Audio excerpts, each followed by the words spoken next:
Hello everyone! So for today's food vlog is nagluto ako ng banana cake. So hindi na ako nakapag-live kanina kasi naka-charge yung aking phone. So habang niluluto ko ito is ako nanonood ng TV.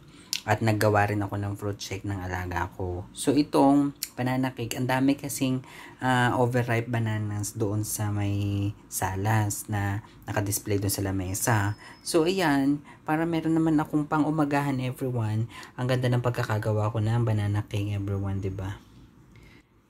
'Di ba?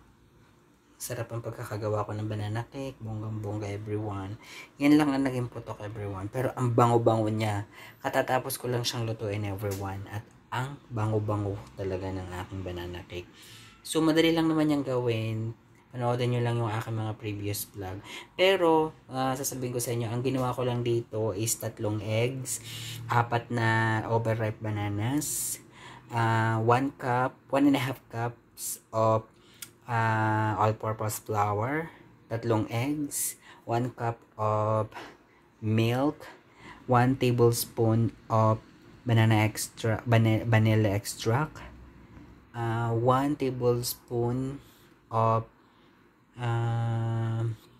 baking soda powder, 1 tablespoon of baking powder, 1 half tablespoon of salt, 3 slices of small pieces ng butter, yung white butter, pwedeng yellow butter, depende sa inyo, and then 2 tablespoon ng oil, and 1 cup of sugar.